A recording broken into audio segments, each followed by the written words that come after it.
Imagine a friend who, for years, you spent time with, reliably being there for you, the person who agreed with and supported your decisions, all the plans you made, the favors, the phone calls, the inside jokes, showing up when you needed her. Come to find out, most of the time, she didn't want to do any of that. She showed up for you while secretly disapproving your choices, disinterested, exhausted, or resentful, but was really good at hiding all of that.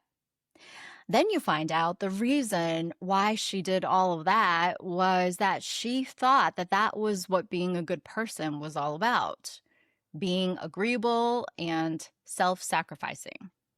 How would that make you feel? It probably make you question your relationship at the very least, and whether you know this person at all, and what do you even call what you have if it's even friendship at this point.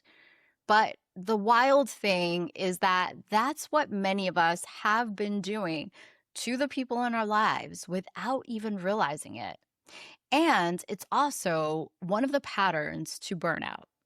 And that's what we're talking about today. If you've always been the one who could handle it and lately you're wondering why you can't anymore, this channel's for you. I'm Ruth. I have a master's in organizational psychology and over 20 years of studying people up close in companies and in their lives. And what I've learned is that burnout isn't just a workload issue. It runs much deeper and there's a way back. Here's the thing. This doesn't just show up with friends. Once you know what to look for, this pattern can show up in various rooms. For example, at work, maybe you say yes to a project or an idea that you know is set up to fail, or that you don't have the bandwidth for, or that you don't believe in. And instead of saying so and sharing your perspective, or asking for additional resources, or leadership support, or laying out other options, you just agree. Stay open and make the best of it. Sounds sensible enough, right? But what happens afterward is that you check out more every single day as your needs go unmet. And with unmet needs to do your best work, of course, you underperform. And underneath it, resentment shows up. This can also happen in relationships. You hide what you actually need and want and perform an easier version of yourself instead. The low maintenance one, the one with no inconveniences, no complaints, the flexible one. But what you need to thrive in a relationship doesn't go away. It just goes unmet. And underneath that, resentment builds. This happens all the time in friendships, as I've already shared. You're the one who's always available, the one who always shows up, the one who says yes, who makes the time, who makes it work. And somewhere in there, your own needs stops being part of the equation. It's unmet. And underneath that, you guessed it, resentment. And in family, you're the one who always gives, or maybe the one who tolerates the neglect or the disrespect, or doesn't rock the boat, or the one who keeps the peace. And resentment that lives there is often the deepest because it's had the longest history. These patterns show up in different ways, in different rooms, but it's essentially the same. You hide who you really are, perform an easier version of yourself, your needs go unmet, and resentment shows up right on time. In today's society, most of us believe boundaries are about us, which makes boundaries selfish by nature, consciously or unconsciously. That having one makes you difficult or high maintenance or not a team player or not a good friend or daughter or partner. But here's a different perspective.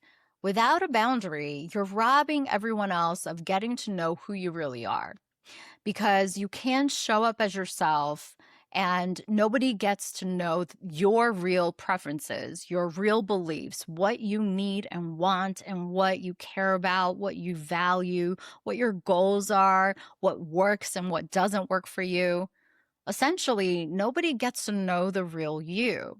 And all of that gets replaced with a performance, the acceptable version, the easy version, the agreeable, desirable version, the version that costs everyone else very little to nothing. And all of this performance isn't just inauthentic, it's dishonest, which means the very thing you were trying to be, good, generous, kind, you can't actually be while you're lying about who you are. So, why do we keep performing, even when it costs us this much? What I see in my practice is that somewhere along the way, many of us learned that being a good person and being self sacrificing were the same thing.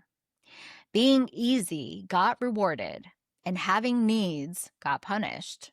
So our brain filed it away. Good people don't cost anyone anything, which means many people who say that they have boundary issues really don't. What I see more often is that it's a core belief that runs deep, one about what it takes to be worth keeping around. And that resentment that keeps showing up, it's not you being a bad person or petty or ungrateful or difficult. It's the most reliable signal you have that there is an unmet need in the situation. And it's telling you every single time that there's a boundary missing right here. And here's why this matters. Every time you keep giving to something that doesn't give you back what you need, you're not only breeding resentment, it's the exact recipe for burnout. If you're feeling resentment, I'm here to tell you that resentment maybe isn't the problem, and inviting you to consider what if resentment is a messenger? Every time it shows up at work, with a friend, with family, it's not proof that there's something wrong with you. It's proof that you have an unmet need. That's it. Which means you don't have to become a boundary expert or overhaul your personality or become someone who always says no and objects to everything. You just have to start listening to your resentment instead of pushing through it. If this is landing for you and you haven't subscribed yet, now is a good time because next time we're going somewhere deeper with all of it. But for now, I want to leave you with a tiny experiment so that you can experience what I shared today for yourself and not just take my word for it.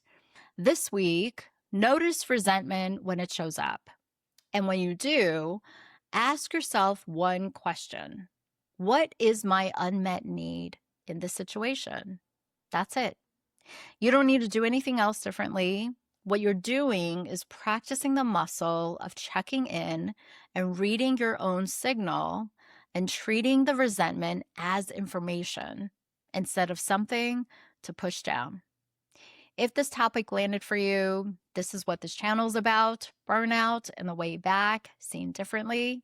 I made a separate video about reading your signals, and I'll put that somewhere on the screen or below if you're interested. Take good care of yourself as you would a good friend, and I'll see you next time.